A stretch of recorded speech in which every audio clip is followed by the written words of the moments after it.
இங்கே ஒரு new setup பண்ணியிருக்கேன்.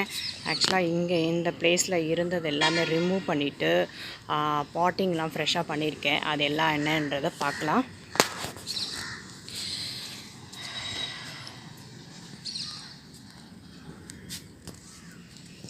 அண்ட் இங்கே வந்து பார்த்திங்கன்னா வந்து ஸ்பைடர் பிளான்ட் வச்சுருக்கேன்.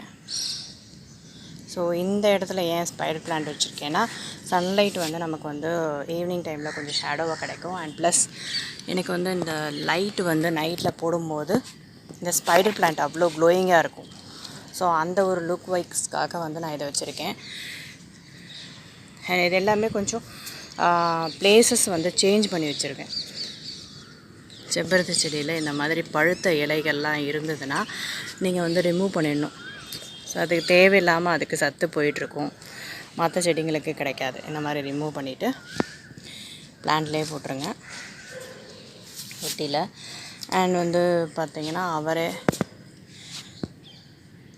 அவரைக்காய் பூ வந்து பூத்துருக்கு.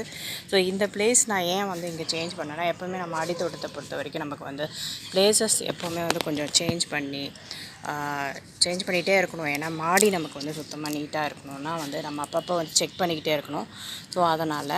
அண்ட் போகினுலா ஏன் இவ்வளோ டல்லாக இருக்குது அப்படின்னா, போகினுலாவுக்கு வந்து சின்ன க்ரோ பேக்கில் தான் இருந்தது, ஒரு 12 inch க்ரோ பேக்கில் தான் இருந்தது.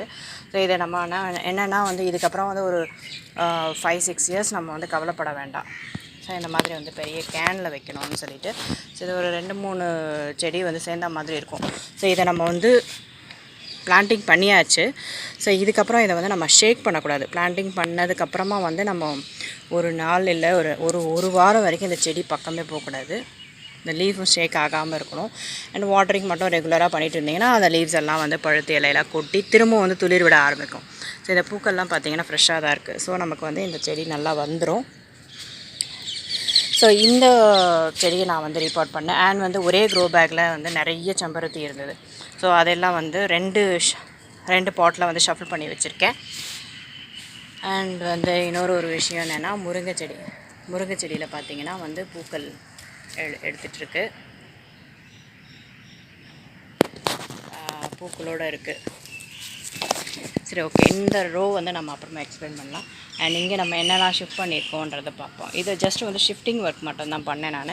இது என்னென்னா, ஏற்கனவே வந்து நான் வந்து இந்த பிவிசி பைப் இருக்குங்க இல்லையா, இந்த பிவிசி பைப்பில் நான் ஒரு ஸ்டாண்ட் வச்சுருந்தேன் இல்லையா, அந்த ஸ்டாண்டை வந்து நான் என்ன பண்ணேன், அதை ஃபிக்ஸ் பண்ணி திரும்பவும் வந்து பாருங்கள் எவ்வளோ வெயிட் வந்து தாங்குது பிவிசி பைப்போட ஸ்டாண்டு. இது வந்து ஓகே, ஸ்டோரேஜ் ஃபுல் ஆகிடுச்சு, அதனால் ரிமூவ் பண்ணிட்டேன் வீடியோஸ்லாம். அண்ட் ஓகே, இது வந்து போகினிலா நம்ம கடுக்கு ஏற்கனவே பிங்க் கலர் ஒரு 2-3 போகினிலா வந்து சேல் ஆகிடுச்சு. இன்னும் ஒரு 2 பிளான்ட்ஸ் என்கிட்ட இருக்குது. ஸோ இந்த போகினிலா இந்த பாட்டில் வச்சுருக்கேன்.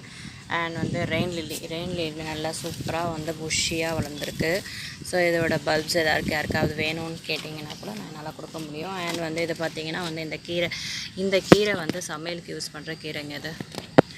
ஸோ நம்ம கீரை கடையும் போது இந்த கீரை ரொம்ப ரேரு.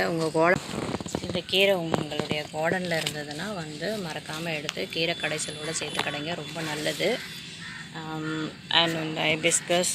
ஸோ இந்த செட்டப்ஸ் ஃபுல்லாகவே இந்த லெமன் வந்து நான் ஏற்கனவே சொன்னேன் இல்லைங்களா, மொத்தமே இந்த பட்டர்ஃப்ளைஸ் வந்து லீவ்ஸை சாப்பிட்டுடுச்சு. ஸோ இனிமேல் இது வந்து துளுத்து வரணுன்றதுக்காக அந்த இடத்துல வந்து ஷிஃப்ட் பண்ணி இங்கே வச்சுருக்கேன். எப்போவுமே இதெல்லாம் நோட்டீஸ் பண்ணணும். இல்லைன்னா வந்து லெமன் பிளான்ட்டு, மோஸ்ட்லி கருவேப்பிலை செடி, இதில் தான் வந்து பட்டர்ஃப்ளைஸ் வந்து முட்டையிடும். அது ஃபுல்லாக லீவ்ஸ் எல்லாமே எடுத்துருச்சு. ஸோ ரொம்ப சூப்பராக இருந்தது. சரி, ஓகே, இது நம்ம வெயிட் பண்ணி தான் ஆகணும் லீவ்ஸ்க்காக. அண்ட் வந்து money plant, so 2-3 variety. And வந்து டைகர்லேயே வந்து நிறைய வெரைட்டிஸ் க்ரோ பண்ணிட்டு. ஓவரால் என்னுடைய மாடியோடைய செட்டப்ஸ் இது தான். ஃபுல்லாக இப்படி வந்து ஷஃபிள் பண்ணி வச்சுருக்கேன். ஸோ ரொட்டேட் பண்ணி காட்டுறேன் 360 டிகிரியில். அண்ட் பாருங்கள், இந்த ஏரியா ஃபுல்லாக கொஞ்சம் பிளான்ட்ஸ் வந்து அரேஞ்ச் பண்ணியிருக்கேன். அண்ட் இந்த ஏரியா ஃபுல்லாக கொஞ்சம் ஃப்ரூட்ஸ் பிளான்ட்ஸு அந்த மாதிரி இருக்கும். பூச்செடிகள் வந்து கொஞ்சம் கம்மியாக இருக்கும். அண்ட் இந்த ரோ ஃபுல்லாகவே இந்த மாதிரி வச்சுருக்கேன். அத்திக்காய் எவ்வளோ பெருசாக வளர்ந்துருக்குன்னு பார்த்துக்கலாம். அத்திக்காய் காய்ச்சிருக்கு, நல்லாவே காய்க்குது. ஸோ இதை ஃபஸ்ட் டைம் வந்து அத்தி நான் வந்து வளர்க்குறேன். எனக்கு ஃபுல்லாக வந்து இந்த பிளேஸஸ் வந்து ஆர்கனைஸ் பண்ணி கொடுத்துருது இல்லையா. ஸோ இந்த மாதிரி பிளான்ஸ்லாம் வச்சிங்கன்னா உங்கள் கார்டன் ரொம்ப க்ரீனரியாக நல்லாயிருக்கும் பார்க்குறதுக்கு. ஸோ இதுக்கு முன்னாடி வந்து பாதாம் பிளான்ட்ஸ் தான் வச்சுருந்தேன். பாதாம் செடி உங்களுடைய லீஃப் நல்லாவே தெரியும். ஸோ அது நல்லா வந்து படர்ந்து இருக்கும். ஸோ அந்த பிளேஸ் வந்து நல்லா உங்களுக்கு க்ரீனரியாக ஒரு நல்ல ஒரு லுக் வந்து உங்களுக்கு கொடுத்துரும் மாடலில். ஸோ இந்த செட்டப் நான் இங்கேருந்து இந்த மாதிரி ஷஃபிள் பண்ணி வச்சுருக்கேன். லைக் பண்ணுங்கள், கமெண்ட் பண்ணுங்கள், சப்ஸ்கிரைப் பண்ணுங்கள், ஷேர் பண்ணுங்கள். Thank you so much.